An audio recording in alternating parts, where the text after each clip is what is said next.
नमस्कार दोस्तों। आज जो है क्वेश्चन नेक्स्ट आपका स्टार्ट करते हैं। तो क्वेश्चन है आपका, when can bhumidar with non transferable right convert to bhumidar with transferable right. तो इसमें आपको एक बात समझनी ज़रूरी है। बेसिक पॉइंट आपका यही है कि 5 साल के बाद अगर आप BWNTR हैं, किसी भी एक स्पेसिफाइड डेट दे रखी है, उसके बाद से आप जो है 5 साल तक आप BWNTR की तरह वर्क करते हैं तो आपको BWTR में तब्दील कर दिया जाएगा। बेसिक तो आपका सिर्फ इतना है, बाकी हम सेक्शन देख लेते हैं। तो सेक्शन आपका 76 क्लॉज 2 क्या कहता है कि प्रत्येक व्यक्ति जो कि भूमिदार विद नॉन ट्रांसफरेबल राइट था इस कोड के इमीडिएटली कमिटमेंट से पहले, ठीक है, तो और वो जो भूमिदार विद नॉन ट्रांसफरेबल राइट था वो 5 साल के लिए था या उससे अधिक था, ठीक, तो वो उसको हम जो है BWTR बना देंगे। यानी कि BWNTR से उसको जो है 5 साल या उससे अधिक तक अगर वो BWNTR था तो उसे हम BWTR बना देंगे, उसको ट्रांसफरेबल राइट उसमें निहित कर देंगे। ये सेक्शन 76 क्लॉज 2 कहती है। सेक्शन 76 क्लॉज 3 ये कहती है कि प्रत्येक व्यक्ति जो BWNTR था, ठीक है, और जो जैसा कि क्षेत्र क्लॉज 1 या क्षेत्र क्लॉज 2 में दे रखा है, और वो भूमिदार विद ट्रांसफरेबल राइट बनता है, नॉन मतलब एक तो था और दूसरे व्यक्ति जो बनता है, ठीक है, becomes bhumidar with non transferable right इस कमेंसमेंट के बाद, तो वो क्या करेगा, वो 5 साल या उससे अधिक अगर वो bhumidar with non transferable right enjoy करता है या रहता है तो वो automatically shall become bhumidar with transferable right, ठीक है। उस पीरियड या 5 साल की एक्सपायरी के बाद वो जो है BWTR में तब्दील हो जाएगा। तो ये आपका आंसर हो गया, ये आपका क्वेश्चन का आंसर है, ठीक। उसके बाद नेक्स्ट क्वेश्चन देखते हैं। Write a short note on declaration and consequences of a declaration. उसके बाद what is a declaration and what are the ground for rejection of a declaration. तो सबसे पहले डिक्लेरेशन को समझना जरूरी है। डिक्लेरेशन क्या होता है आपका भैया? डिक्लेरेशन मतलब होता है घोषणा, ठीक है, किसी भी चीज़ की घोषणा करना। अब घोषणा इन द सेंस, आप जैसे मान लो मैं हूँ, ठीक है, मैं ये कहता हूँ कि ये जो ज़मीन है ना इस पर्पज़ की जगह दूसरे पर्पज़ के लिए यूज़ हो रही है।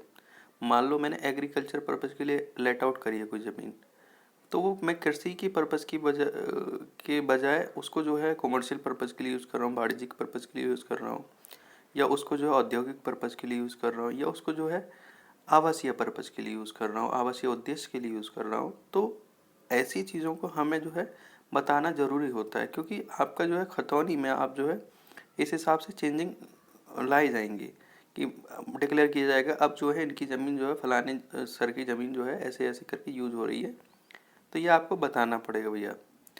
तो सेक्शन 80 आपका ले डाउन करता है कि जहाँ आपका भूमिदार विद ट्रांसफरेबल राइट है वो अपनी होल्डिंग या पार्ट, उसका कुछ पार्ट, ठीक है, तो वो किसके लिए आपका इंडस्ट्रियल, कॉमर्शियल या रेसिडेंशियल पर्पज़ के लिए आपका यूज़ कर लेता है। यानी कि थी तो एग्रीकल्चर पर्पज़ के लिए, लेकिन आप औद्योगिक पर्पज़ के लिए या आप वाणिज्यिक पर्पज़ के लिए या आप आवासीय उद्देश्य के लिए आप जो है उसको यूज़ करते हैं। तो जो आपका SDO है ना, जो सब डिविजनल ऑफिसर है आपका, वो खुद के डिस्क्रिशन में या तो सू मोटो स्वविवेक पे या फिर किसी के एप्लीकेशन पे। अब एप्लीकेशन कौन करेगा? अब भैया आप यूज़ कर रहे हो उस ज़मीन को जिस पर्पज़ के लिए, तो आप ही करोगे, क्योंकि उससे आप ही का तो इंटरेस्ट सर्व हो रहा है कि नहीं हो रहा है।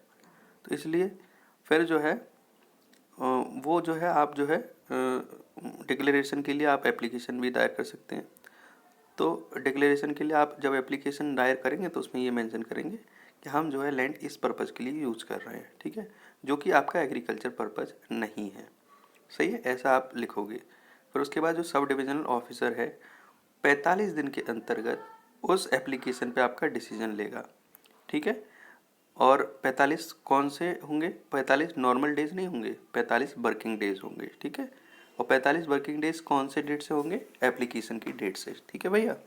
उसके बाद है ये जो डीम्ड डिक्लेरेशन का जो प्रोविजो है ये अमेंडमेंट 2020 से ऐड किया गया है। अगर ये नहीं भी होता तब भी आप रीजनेबल जो प्रूडेंट मैन होता है वो समझ जाता कि अगर 45 दिन में आपने डिक्लेरेशन नहीं बनाई एसडीओ ने, तो ये मान लिया जाएगा कि वो डिक्लेरेशन ऑटोमेटिकली हो गई है, डीम्ड हो गई है। यही चीज़ इसको ऐड कर दी है। इसको नहीं भी ऐड करते तब भी आप जो है लीगल स्टूडेंट जो होता है वो समझ जाता है कि इसको डीम्ड डिक्लेरेशन माना जाएगा अगर 45 दिन में नहीं किया तो। अब एसडीओ यार अपनी नेग्लिजेंस की वजह से, लापरवाही की वजह से तो नहीं कर रहा है ना, तो इसलिए उसको डीम्ड डिक्लेरेशन माना जाता है। या कोई भी परिस्थिति हो जाए, देखो लापरवाही तो एक नेगेटिव सेंस में बोल दिया, कोई भी पॉजिटिव सर्कमस्टेंसेस भी हो सकती हैं, मान लो उन्हें शायद याद ना रहा हो, ठीक है, तो सारी इसमें डीम्ड डिक्लेरेशन में आपका इंक्लूडेड है। उसके बाद लैप्स ऑफ अ डिक्लेरेशन, किस परिस्थिति में आपका डिक्लेरेशन लैप्स कर जाती है, तो ये पढ़ते हैं हम। If the bhumidar fails to start the proposed non agriculture activity within a period of 5 year from the date of declaration, then the declaration shall lapse. ठीक है, देखो एक चीज़ होती है आपने जो है कॉमर्शियल पर्पज़ या उसके लिए आपने शुरू कर दी है, एक होती है आपने सिर्फ डिक्लेरेशन के लिए फाइल किया है कि हम करेंगे। ठीक है, तो जिसमें आप यूज़ कर रहे हो तो उसमें तो लैप्स करेगा ही नहीं क्योंकि आप यूज़ कर रहे हो। ठीक है, आप दूसरी कंडीशन जिसमें कि आप कह रहे हो कि आप करोगे यूज़, और एसडीओ सर आप जो है वो बना दीजिए, ठीक है, आप डिक्लेरेशन कर दीजिए। तो अब एसडीओ साहब ने तो डिक्लेरेशन कर दी, लेकिन आप भैया जो है उस चीज़ डिक्लेरेशन का पालन नहीं कर रहे हो और 5 साल तक आप जो है वेले बैठे पड़े हो।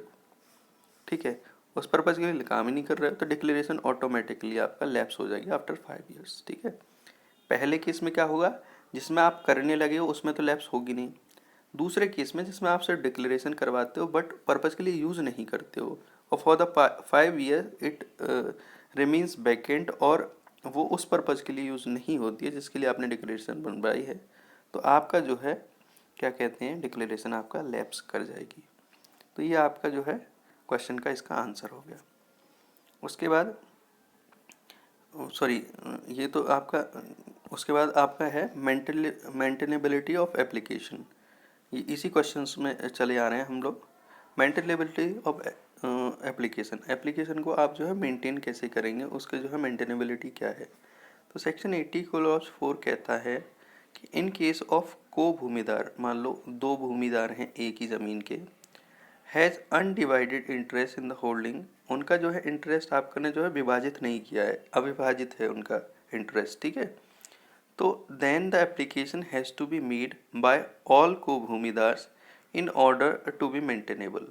मतलब अगर आपको एप्लीकेशन मेंटेन कराना है तो सभी की रजामंदी से होगा, यानी कि सभी बंदों के द्वारा वो जो है एप्लीकेशन मेड आउट करना चाहिए।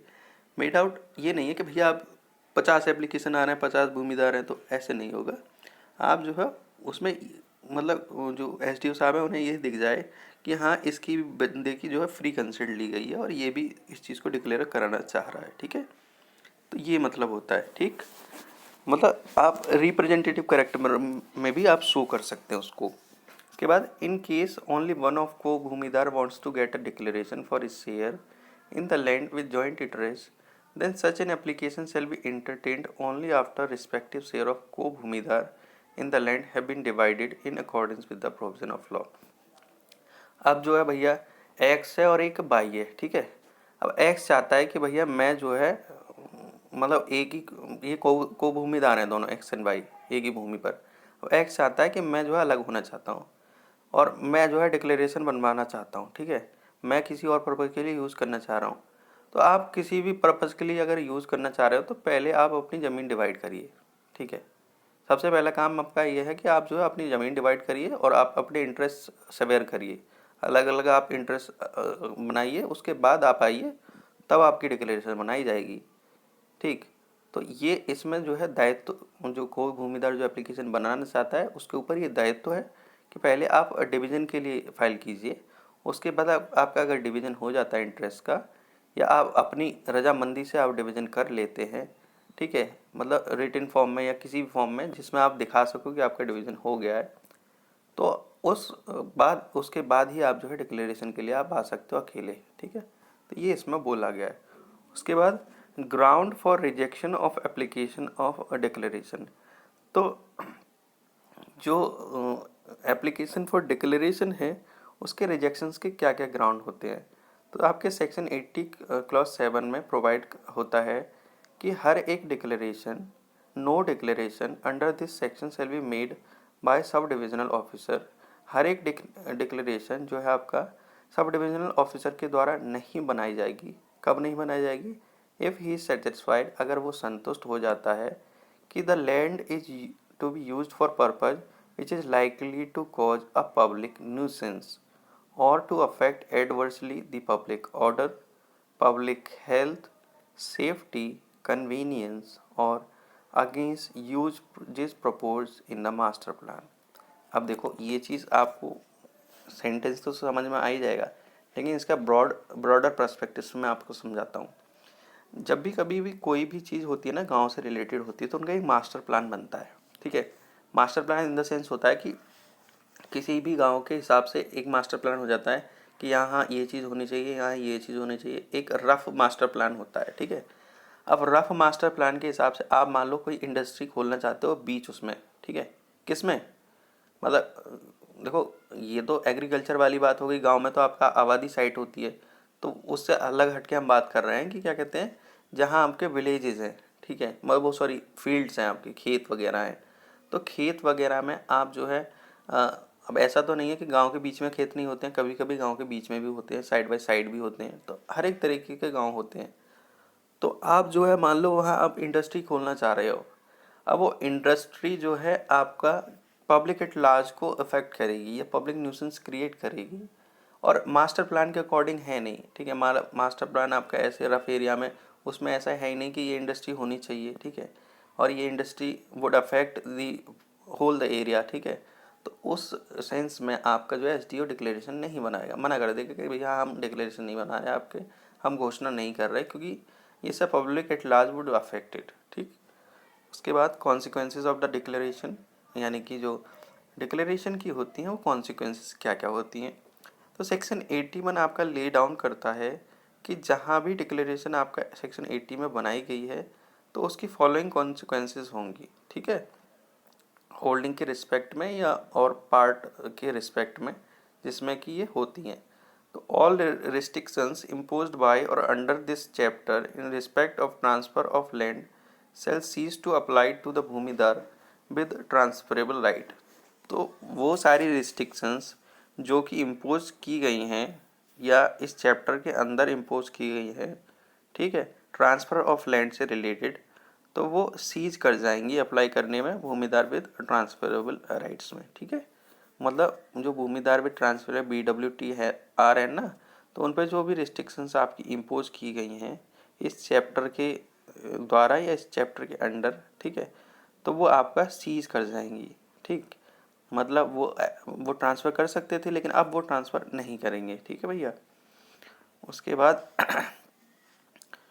बाद है notwithstanding anything non obstante clause है कि चैप्टर 11 से आप जो है उसको नॉट विद स्टैंडिंग रहते हुए उसको छेड़छाड़ न करते हुए the land sale with effect from the commencement of the agriculture year following the date of declaration be exempted from payment of land revenue. ठीक है, तो आपकी जो एग्रीकल्चर ईयर आपकी कमेंस होती है, जैसे कि आपके एग्रीकल्चर ईयर कहाँ कमेंस होती है 1 जुलाई से, तो following the date of declaration be exempted from payment of land revenue. और जो है आपका जो है following the date of declaration, देखो एग्रीकल्चर 1 जुलाई से लेके जो आपकी डेट है डिक्लेरेशन की उस जुलाई तक, उस तक मतलब उस डेट तक क्या होगा, B exempted from payment of land revenue, तो उस लैंड पे आपका रेवेन्यू पे ना किया जाएगा भैया, ये बात इसमें कही गई है। The bhumidar shall in matter of devolution be governed by the personal law to which he is subject.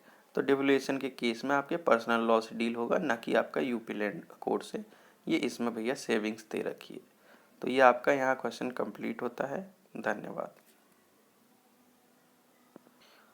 उसके बाद हम नेक्स्ट क्वेश्चन देखते हैं। इसमें है explain cancellation of declaration and consequences of such cancellation. आपका डिक्लेरेशन कैंसिल किस परिस्थिति में होता है ये आपका दे रखा है सेक्शन 82 में। ये ले डाउन करता है कि जहाँ कोई भी होल्डिंग या उसका कोई पार्ट है, ठीक है, जिसके बिहाफ में आपने डिक्लेरेशन बनाई है या जिस प्रॉपर्टी के लिए आपने, जिस पार्ट के लिए आपने डिक्लेरेशन बनाई है सेक्शन 80 के तहत, वो किसी और पर्पज़ के लिए यूज़ करी जाती है। ठीक है, सही है। तो मान लो, और वो भी वो पर्पज़ जो कि एग्रीकल्चर से कनेक्टेड है। पहले तो क्या था, आप डिक्लेरेशन किसके लिए बना रहे थे कि the purpose is not connected with agriculture, लेकिन आप काम कर रहे हो the purpose is connected with agriculture. तब एसडीओ बेचारा क्या करेगा, बेचारा तो खैर नहीं करे, एसडीओ क्या करेगा, एसडीओ सर आपकी ये करेंगे कि वो अपने मोशन पे या एप्लीकेशन इस बिहाफ पे बनाया गया हो, ठीक है, और इंक्वायरी करने के बाद, ऐसे नहीं है कि सीधे सीधे, आफ्टर इंक्वायरी, ठीक है, वो क्या करेंगे और आपका जो है डिक्लेरेशन को आपका कैंसिल कर सकते हैं कि हाँ भैया हमने जो घोषणा बनाई थी आप उसके तहत काम नहीं कर रहे, आपकी डिक्लेरेशन भैया कैंसिल करी जाती है। आप जो है जो जो आपको राहतें मिल रही थी, एग्जेम्प्टेड हो रहे थे या वो हो रहे थे, वो आप नहीं हो गए। ठीक, उसके बाद consequences of cancellation of declaration. तो उसकी कॉन्सिक्वेंसेज क्या होती हैं कैंसिलेशन ऑफ डिक्लेरेशन की। तो सेक्शन 82 क्लॉज 2 प्रोवाइड कराता है कि where a declaration is cancelled under section 82 clause 1 the following consequences shall in respect of the holding और part to which it relate ensue. ठीक है, अगर मान लो कोई भी आपका जो है सेक्शन 82 क्लॉज 2 में ये प्रोवाइड कराते हैं कि जहाँ कहीं कोई डिक्लेरेशन कैंसिल की जाती है सेक्शन 82 क्लॉज 1 में, तो उसकी फॉलोइंग कॉन्सिक्वेंसेज होंगी, होल्डिंग और पार्ट ऑफ विच, मतलब जिससे वो रिलेटेड है उसके उससे रिलेटेड, तो मतलब क्या है, द होल्डिंग और part sale become subject to all restrictions impose by, वही सेम चीज़ दोबारा रिपीटेड है। पेमेंट ऑफ लैंड रेवेन्यू को एग्जेम्प्ट किया जाएगा। ठीक है, तो वो अब जब डिक्लेरेशन ख़त्म हो गई तो you will be liable to payment of land revenue. ठीक है, तो उसी का उल्टा है, जो पहली चीज़ें थी ना, जो आपको राहतें थी, वो राहतें मिलनी ख़त्म हो जाएंगी, सीधी बात ये है। ठीक है, यानी कि आप जो है आप पे रिस्ट्रिक्शंस आप पे सीज कर रही थी, अब आप पे फिर से रिस्ट्रिक्शंस लग गई। ठीक, अब आप पे जो है, पहले आप जो है एग्जेम्प्टेड थे लैंड रेवेन्यू के लिए, अब आप जो है लायबल हो गए। ठीक है, और अगर कोई भी ज़मीन एनी पर्सन अदर देन भूमिदार है, तो उसको जो है उसके कॉन्ट्रैक्ट और लीज के बेसिस पे या फिर उसके टर्म ऑफ कॉन्ट्रैक्ट या लीज के बेसिस पे, जो कि इस आपके प्रोविज़न ऑफ दिस कोड से इनकंसिस्टेंट होगा, तो वो जो आपका कॉन्ट्रैक्ट है या वो टर्म्स ऑफ लीज हैं, वो उस हद तक आपका जो है इनकंसिस्टेंसी की उस हद तक उसको जो है वॉइड करार दिया जाएगा, उसको अशून्य करार दिया जाएगा, और जो पर्सन उस पोजीशन में है वो इजेक्टमेंट के लिए आपका जो है लायबल होगा कि भैया उनको बाहर बेदखली करी जा सकती है, उनकी इजेक्ट कर दिया जा सकता है। ठीक है, और किसकी सूट पे होगा, भूमिदार की सूट पे होगा। समझ में आ गई, क्योंकि पर्सन अदर देन भूमिदार है। ठीक है भैया, उसके बाद recording of declaration and cancellation. तो रिकॉर्डिंग ऑफ डिक्लेरेशन कैसे होती है और उसका कैंसिलेशन की रिकॉर्डिंग कैसे होती है। तो दो तरह की डिक्लेरेशन इसमें कही गई है, एक तो रिकॉर्डिंग आपने डिक्लेरेशन बनाई है उसकी, एक रिकॉर्डिंग आपकी कैंसिलेशन की। अगर कैंसिलेशन हुआ है तो वो भी तो रिकॉर्ड करना पड़ेगा, नहीं पड़ेगा, तो यही बात कही गई है। तो section 83 provides for recording of declaration और कैंसिलेशन। ठीक है, एवरी डिक्लेरेशन अंडर सेक्शन 80 और cancellation under section 82 shall be recorded in the record of rights, and even after declaration under section 80 the mutation order on the basis of transfer or succession shall be passed in the manner prescribed। Simple बात ये कही गई है इसमें। देखिए, आपने किसी और पर्पज़ के लिए की यूज, ठीक है, आपने किसी और पर्पज़ के लिए यूज़ की तो वो रिकॉर्ड ऑफ राइट में दर्ज होगा। ठीक है, कि आप जो है अब जो है आपकी डिक्लेरेशन बना दी गई है, आप इस पर्पज़ के लिए यूज़ कर रहे हो, तो वो रिकॉर्ड में जाके दर्ज होगा कि नहीं होगा, होगा।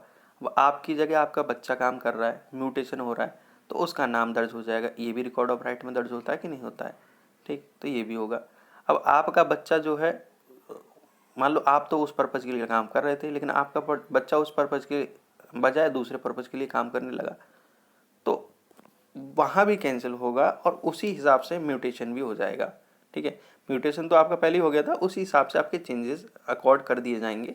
सेक्शन 82 में आप डिक्लेरेशन कैंसिल कर रहे हो तो उसमें कर दिया जाएगा कि फॉर द फलाने पर्पज़ ये यूज़ कर रहे थे, इस वजह से आपकी डिक्लेरेशन को हम जो है क्या करते हैं भैया, कैंसिल कर देते हैं।